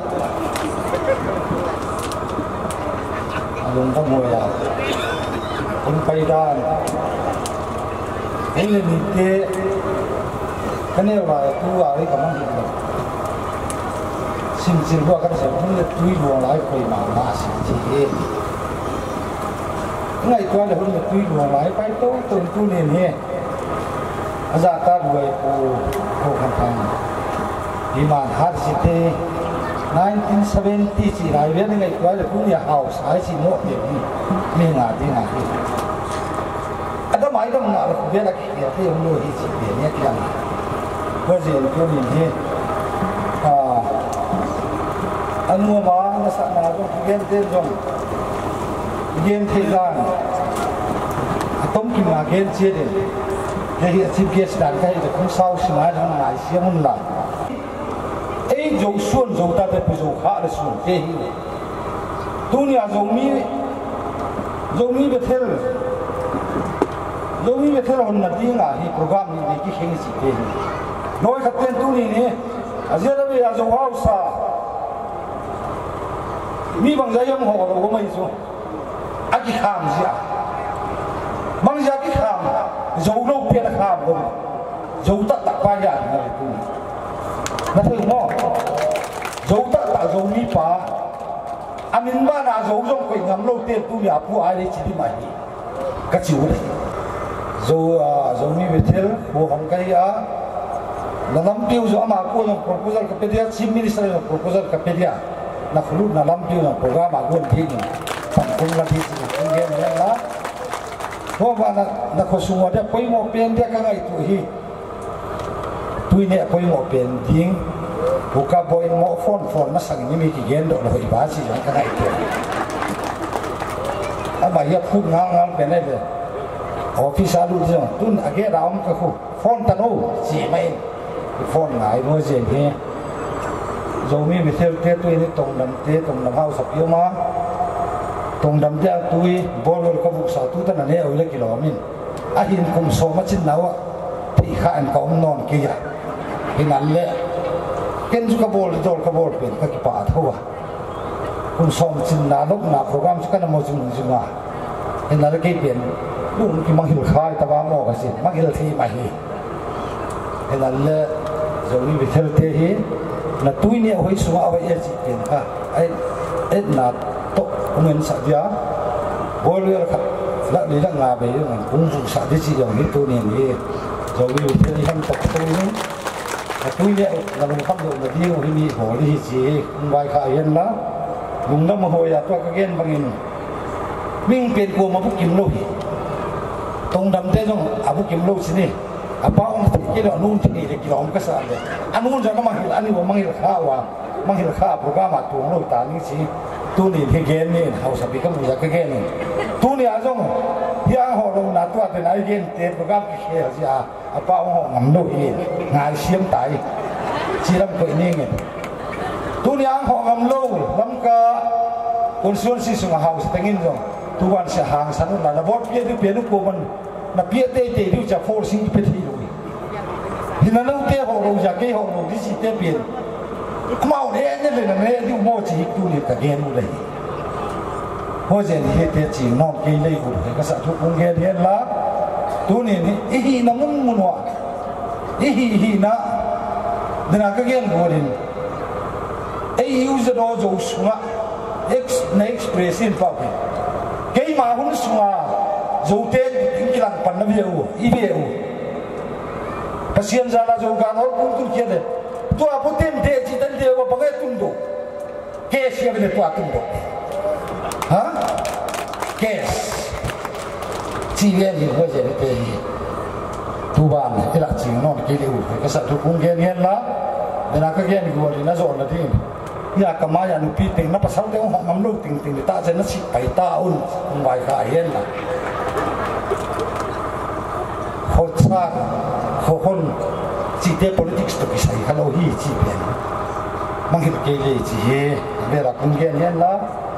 đúng đông hồi à cái thế anh quân tay bên là hiện thì muốn sản xuất đến tuy nhiên hậu Japan nó sẽ sát ta và chuyện in hậu Japan muốn sản về để nào mình cái sim tiền muốn sản về nó vậy đấy chim kia sao bay du sẽ buộc để tụt độ tay tôi này nè ta thế tụt amau thế ông tiền kinu Zomi Bethel koyon được kita nih Zomi puan kinawo kapi deh kapukung sisa jain pun masih jalan nain pun nomom nawa dongsi ten pai deh sini dan ada kisah mau disom deh jumpa yo sini bangsa na present oye enni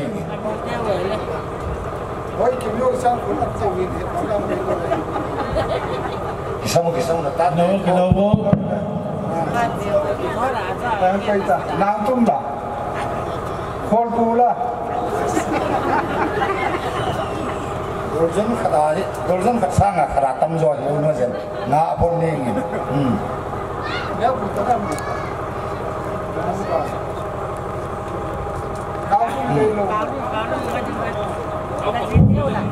ban ta ding ve wo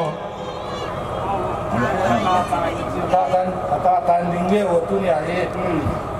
ata te ji te ban na màu tiêu là đang phải đi ông nói tôi rất khát vào đấy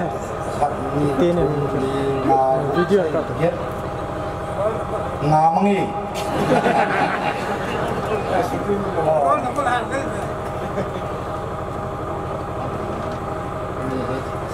con nó cần nấu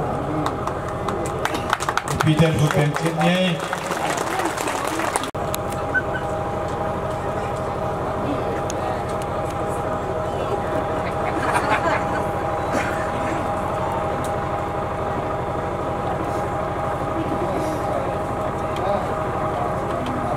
Phần gen lại nên buka boy hau saput ini sih tu auto tu sam gen cin de lagi so na gen lao hoye semua lao hoye gen ta ba pas tu le je ngom na ba chi jong hi mon nam na ni no je in he tu ni ai kon Zomi Bethel pian pasien ni nong pin pasien bol zolin hobi jing mi te king na jing ko ni ta hen ki pa ngi All of things dia ta hobi masangin mi mal ko ile jong kei jong house pi le house pu chi de osumi te pi ur ka nei hi chi o mai le un i hon ding ya hobi de la khanna upa kam kan khup zo Bethel min pe zon la ama an nei คนตะตุลินผู้เหนียวน่ะสิบปีคือมาสเปนยังหัดเจนมาตัวมันเป็นทุกเรื่องนะก็เก่งเงินน้อมจวนและสิบปีกระทุ่มน้อมเจนผมกันนี่จังเลยลูกพี่อยากเงินดิ้งกูอินคนนี้จะได้กูคงส่งอาทิตย์นี้ก็ที่อยากปักตูนี่ตั้งเสียงก็เป็นหน้าปักสิดูหัวตุ้งจิ้มส่งขวงบอดพาขันเปล่าและดูก็ขันอามาเอาอะไรอย่างตัวเด่นตัวนี้ทำให้มันกะกิปะอามาขวงหัวหนากิปะสนานสิเปียวันขัดหายตั้งเจ้าครั้งนี้ดูดูแลตำแหน่งเปียตัวเด่นทำให้กะกิปะนาและสนานสิเปียคุณเปียดูขัดกันนี่ดีนี่กะกิปะGPS pun walaupun le silpia dia mulai dah ni. Lepas ni dia ni.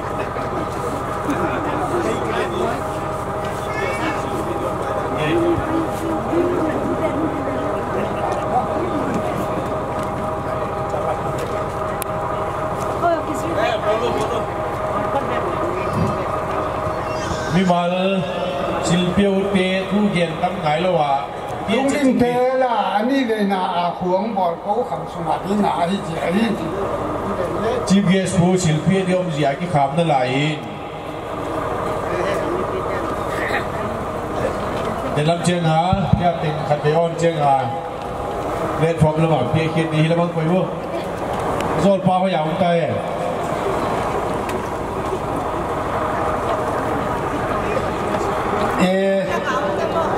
Kaselong sen na to kate pia tunia tami Zomi Bethel hong thei ding le chief guest le mi din la pe ha punjang pe dong din pasien pi na tangen len tuni ni kumpi ta bi din samla do ye dai le dang la ni ta kate gi ge hi achi ma bagin wa ni ta din zatan na dia bana kai nai le som ge la sagi la ge la gua ta ka tai lai ka thei do an ta pen teng la ba ti bong tan ka tai lai ka thei do ta pen kam ka se phon na la bin pasien silbol hi lam dang hi ti ka ken nom na hi ta je ni tu ni ni a chai house pu pu go kan thangin upa teng la dong khosong ading in pingen na cha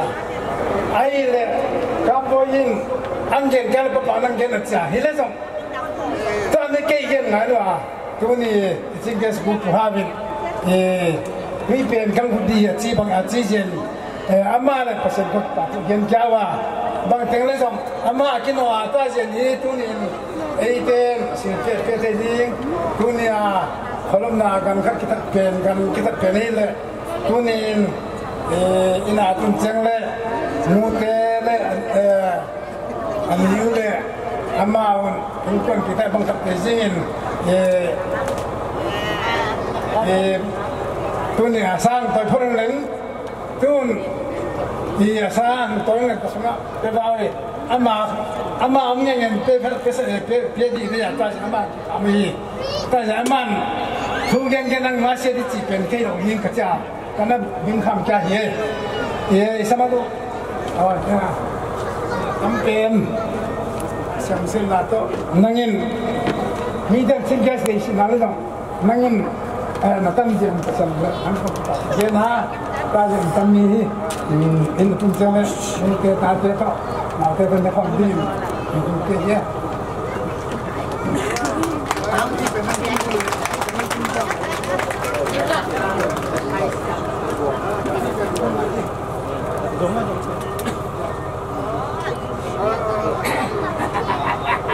Cái trong neo khát cắm hầu thì cũng ngon mà. Thu gen thay xin là lang dầm neo khát cắm gen ra. Thu phí cả sa. Dạ, rồi về thế là cái gì đấy. Cố về đây đấy. Upapa to. Mùa đấy cái nào ông khom và mà làm sáng đi sáng tông đấy. Cái ông ta sáng đi xin neo cái ta. Các cái gì coi ra đấy. in ki khom na ko gel ma ki zui koi ve vo kai wa ka ki zui dan teo le ama pen Wala boluru te aban banin pa ma ya pi chinga ko pi jong nei jawa ka ki pa khadai nin khom di tinang le ama pen la ku ka le moria jong sikim denga in song ni ta lama aha da hat ve mo chung cha na chong jingkal cha na te ki sikim denga na tong more muna angup le kei ka ki pa sen tu na ba na ja pu gen jo cheng tanute silpie pe di ama pe na in lam kwai dung sui ma ba ni ko pi khanang lam jo ki pa ma ne ka ki pa gen long thei lo kai ja ka ki zui koi dan teo o to ma ka ki zui koi nan te ka ngai to che ama alo te lo pasal mai chang lo singa ko pi na sa mo le khosua upa pa tan le kita house pule upa ta ngai da ka ki pa sen na gen jem sin na le ne khan gen bang te kan ke tun ka hun zo na de puan ya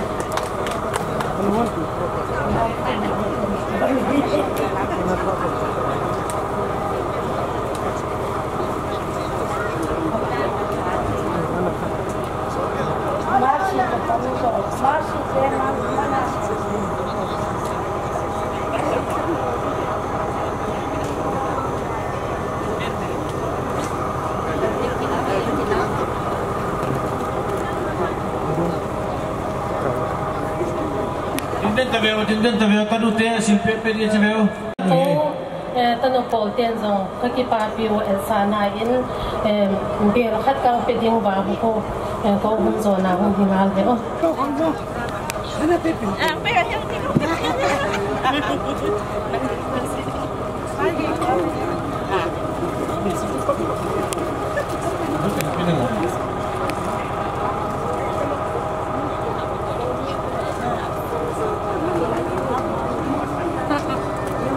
Mimala di te aban banin pai ki bo om na lai te amin khat ngai lo amin ai chi chenga kha lo om min mi a se thei zo ki pa pi na sin pe pe te ban bana pe thei na lai ai lo yan na din phu ngai te ve GPS pa om no lo GPS pa ta nga na nga ni te ki pa ma thang go kan thang te loi in hi ta ba nga hi bol te hi ki pa na kaki pa sen ka ju kanu pa kan ki ho le bang bol le hoi de chi kan ngai kyo le ju club be khat be sing pi bang ma om thei na ri kho tha ka thi chen min ho che nga di min za thei di min cha kan ki ho wa dan be khat kan toi ka wa ka loi nu le ka tan nu un kai halan pe bang pie na ngai ba nge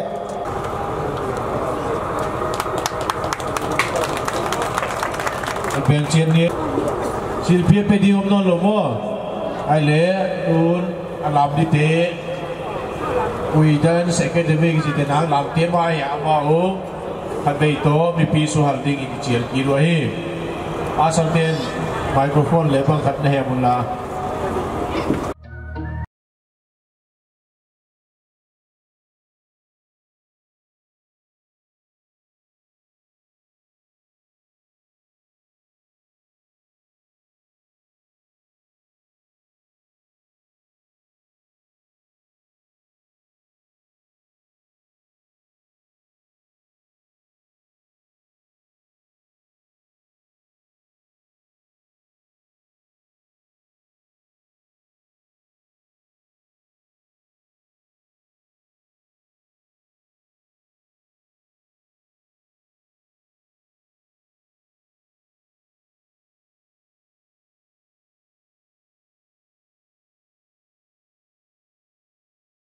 best music in the world.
thu khiên khăn mang en party jehen amau san niệm la sading in chial dingwa then I mai again banga corona first time mama zo thu kha ya corona je la ta corona lang sadi wai bang sadi wai ki thei ta lo zo lang sadi hin tun amau bipite an ne nga na zo hi su hal na zo hin chial nga lo hi ki pan ngau le hoi vai ta ki tan na de le platform tung lama society in house wading in la khat ng po wa uming sabang in kuwana atunu kailoi nu zel khotin in la khat ma po a kutegel ang sading wa kuna ng sa pe on cha ala copying pe jo ma tu nyang ki pe ya asa dan di om talo izil zil lo wa jong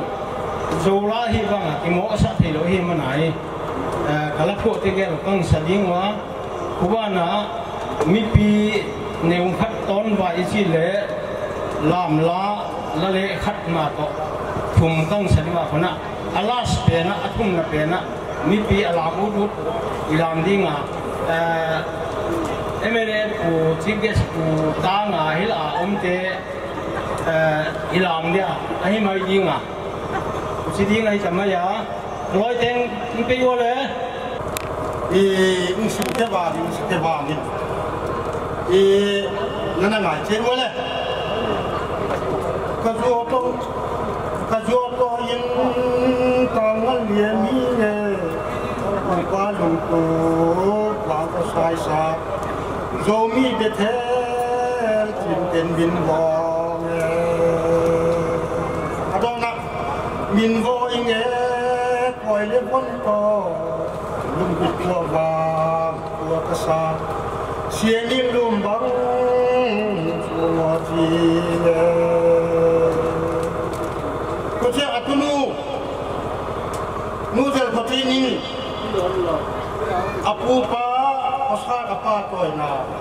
anum pi na son in ngal lien sa ne lung ngat ko ba na son in ngal lien sa ne lung ngat ko ba ko na sa min ka ne pu thang wan mo ye nuo mo ye pu vang ko sai sa Zomi Bethel min ka ne pu thang min thang ne kan sa ye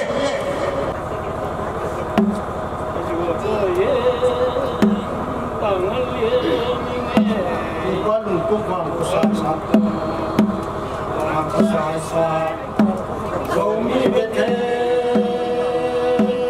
chicken min bo ine koi le bon to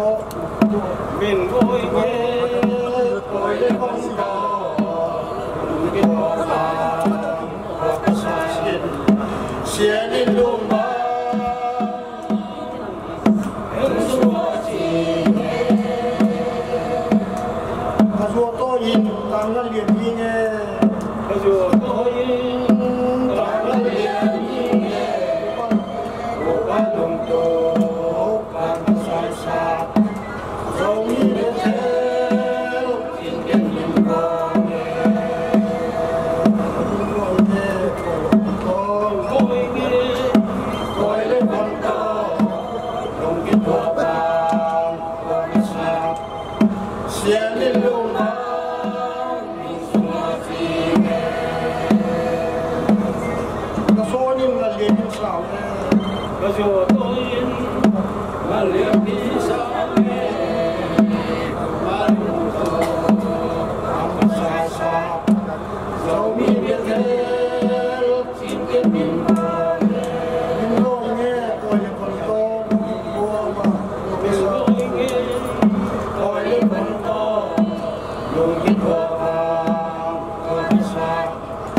xian ni lum ba sa chi ne ni la mo na so ni ngal le ni sa ne na so ni ngal le ni sa ne lum na tu na mo sa ko ni sa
Board of things kipa tugen na kipa thangchin pau kipa tugen na to an ne dan to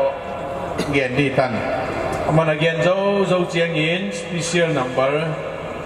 Roslyn Kim Bong apadin ai dinga zo chiang in to na le an pong tum na reverend mangwan thang ki dinga hi kipa thangchin pau ma chian tau hi sen na to mun le ni teng pi tong sen in igin tat phalo ini aja yen na begini, kumpi tapi ni tang la ni tak kete ye chi na begini, ni tang la ya sam sei ye chi na ya, hom ga la ob la ni, nang pang te ji ni ya ta ni ya ki sing te ma ma hele song, ye tong nam jen le, ki chi wa go khan thang le ta te, ki chi begini pore pi san wa chi, ngai da nam sia hele song, pasien orang pui tu ba. Dunia, kau kan tanah tadi apa sah pasal dia, le dunia, ini chief guest pamsi tanah chief guest tu, functional president tu guest mana tu, chief host tu, le special invited stay, le mipite le unau, saya nak piten dunia, kami Zomi Bethel, kau nak hotel le. Bukan orang kita tu pera, jauh tiada tam naik ke pasir kita tengen len. Kajian tu ni agam la naik siapa pun danga sebenarnya pada kian len le, kusunga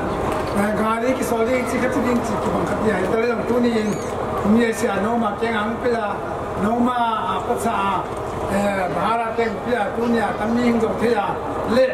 Tu aku kentai tu na, tinggal masa pasir kita tengkatan len. Dunia kita dan sel, jangan sedihnya. Tasunga, tinggal promosi nalar jong, functional president to, guest honor to, chief host to, le tasunga, special invited listen, tasunga, anda pite nevain, ni pite, salama, anda ding si atajen, ni tunin, itu mangta. Le itu mangta ni kom ding le kom dingin ini kita ya tajen tu ni kim ne ko khosal wa tu nya nan ka sun tewa kami ini nam te len le jong ye kan fu lo sha hi le jong ang fu thai pasien ni tu pina tangin len pasien ko za ta chi itom na tiken top na hiten tajen tu ni sa chi gen tama ni ane tu dan ben piten taranga ini dewa tasunga special invite house stay tasunga invite kita dia kita ni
te hun nuam ta nang jang sa upa go khang te in ko ni mang pa ka pasien nang man hausan na te kitan pi in leitunga amo pona te mang pa ka pasien tuna aliang kowa na gual zol na mang pa ka pasien khole tuite erkol dinga mo pona na piete tunya na kunga ki pa thu gen theya mang pa ka pasien chepte na suangte hong theya hun pha hulim tang ta ning za sia yen na kulung dam thu kang tu ro he hichin mang pa ka pasien ama teu tunya ama ki pa na tung to na ki pa pi zo sia te anei walu alam walu hi he lawa mang pa ka pasien de ding ta ding ang lui pie te jiam zo na kulung dam thu kang tu ro he tunya hin kal suan nu le pa ule nau te mang pa ka pasien nang mai om pia ma puya tunya mang pa o himi Zomi Bethel dinga ki pa pi tu ahima bangwa mai lang ona jong mang pa ka pasien khole tuya dinga mang pa gol zo na tun tu hi thei ding tunya hin kal suan zo sia te jong nang man om pi le ma pui le chi chin zo ama di jong kang nget sa wei he chin mang pa ka pasien ko sum ni te ne ding ta ding ang gon tu zo ang gon tu te zo sia teu ne tu don tu zo sia ten hat na dam na te kang ngau a hi chi amang pa ka ne ka don na teu tung to na himi khwa dinga gol zo na himi khwa dinga dam thei na himi khwa dinga mang pa ka pasien nang ma me loi mi te la kilan na hing sual chin zo na kwa kang nge wei hi chi mang pa ka pasien himi mon kang wa sia che mon kai lum ka lo lum chia do hing del kia ding hing jor kia ding ka hi na wa lampi kal te tu sia nge ai lo lami ki lo sagi lo te la ai he apa da nang ma hing ben tunga mang pa ka pasien kai lum ka lo lum chia te nang ma hing tung pie kia ding na khud har na je Jesu Krista ma